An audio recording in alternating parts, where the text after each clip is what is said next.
Hello, beautiful people. Today we're going to talk about how you can get a raise at work. By the end of this video, I want you to be able to understand how you can get a raise at work without playing the waiting game. Raises don't necessarily come to those who deserve them the most, although you might think that might be you. They come to the people who are able to deliver the most value and who know how to go about doing that. So that's what we're going to talk about in this video.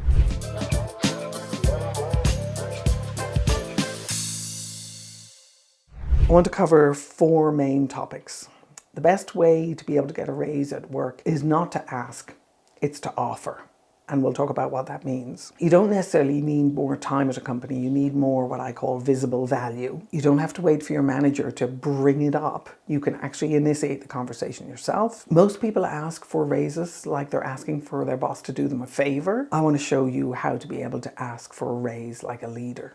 Step number one is reframe your raise as an outcome of the offers that you've already delivered on, the value you've already delivered on. And by that what I mean is you move away from an old common sense that says, I work hard and I'll eventually get a raise and I'll eventually get noticed. Please don't do that. To moving to a new common sense, which says that I get raises because people acknowledge the value that I bring to them, to my team, to the organization, to the company. If you ask yourself some simple questions, which is what offers have I made? What new futures have I enabled for the people around me? And what responsibilities have I taken and not just been given? You will gradually position yourself to be someone who's adding continuous value to a company. And getting a raise will be something that happens on a fairly regular basis, because once you start adding that kind of value, people don't want to let you go and they want you on their team. I had one wonderful client that I was working with, and she was making offers in such a compelling way and at such a fairly consistent rate that when her boss moved to another company, he wanted to bring her with him. I've had that happen to me in a number of different instances, and I never really understood what I was doing differently, other than that I liked my boss and I liked working with him, and he obviously liked working with me. And I realized as I started doing this work that had to do with how do you build value inside companies and how do you innovate. I talk about that in my book, The Innovation Mindset, because that's my background. My background is in helping companies build innovation capacity. And so what I discovered was that I was being more innovative than my peers without necessarily even knowing what I was doing. And so what I've looked to do in these videos is I've looked to be able to make that something that you can understand how to do for yourself, because I'm on a mission to get 1 million women promoted. If 1 million men come with us, I would love that. You are more than welcome. But the practices of innovation are what actually allows us to be able to get promoted and get raises much faster. If you stop yourself getting hooked on the idea of asking for more money because you're asking for a raise, and instead move yourself towards the idea of offering more value and adding more value, what you'll find over time is that the raises kind of almost happen automatically. Now, I'm not saying that you shouldn't bring up the conversation. I'm not saying you shouldn't have those conversations with your boss, and I talk about that in other videos. But if your focus is away from the what I deserve and what I should have, and more towards the value that I can bring, one, you will find your work to actually be more fun because you're aligning the value that you can bring with what you want to do and what the company has open for you to be able to add value to. And you're also, over time, making yourself feel more autonomous and more in authority and more in control around your own future and how you're designing your career. So I strongly encourage you to move away from how do I ask for more money to how do I bring more value and how do I make more offers. So let me talk about a raise-worthy offer. So if you're thinking about an internal customer who, for your first offer, really it's good to have that be your boss, because that's the easy one. That's a person who you know best and you understand what they're looking to accomplish. There's something in your organization right now, be it a technical opportunity for improved technology, be it a friction-producing process that causes you irritation and some of your peers irritation every single day. There's a deadline that's looming that you can see that there might be a more effective way to be able to deliver some of the work for that.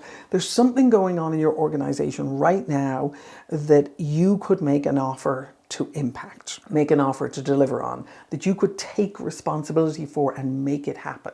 Now, that is taking on a little bit of extra work, but once you get smart about this process of making offers, what you'll find is, for example, if I'm reducing friction in a particular process, I'm actually reducing my own work and my own annoyance in another area of my job. So if you're making an offer to reduce friction, there'll be a little hump of extra work, but then stuff will die down because you're not having to deal with that over time. And if you get consistently good at these and you start making more offers, you'll start beginning to align those offers with the way you want work to be and the way you want to be able to work and the value you know you can bring. So you're really creating a pathway for yourself to add more value to the organization by doing some of these initial early stage offers. So I'd encourage you to identify an offer that you want to make, to be able to put some numbers around what you think the value can be, and then to be able to go ahead and make that offer to your boss. That will be a raise-worthy offer. That'll be an offer that'll put you in your boss's mindset as someone who they want to grow,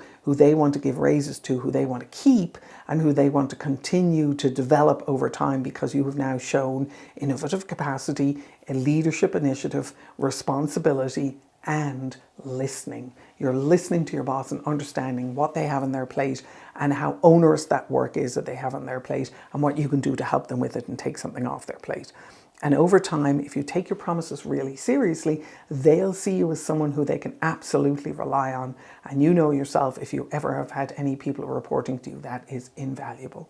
So just quickly, there are 5 things that you want to do if you want to position yourself for a raise. You want to track the offers that you're making and the impact that they're having, both quantitative and qualitative, the numbers and the feel-good results. You want to be able to quantify what you're doing and connect it with business goals. Now, it doesn't have to be at the highest level strategy. It can be at the local team or departmental level. That is equally valuable. You want to be able to make it visible because what you're doing is you are showing how it serves other people across the organization and the value that it's brought for them. And you can do that through the conversations that you have. You can do that about how you talk about your next offer. You can do that when you go and thank them for the work that they've done in supporting you. You want to be able to initiate the conversation. So you're moving away from the person that comes in and goes, "When am I going to get a raise?" to the person who actually comes in and says, "Hey, I'm really interested in getting a promotion, or I'm really interested in getting a raise, and here's the value that I've added over the last 6 months, and here's the value I'd like to continue to add over the next 6 months."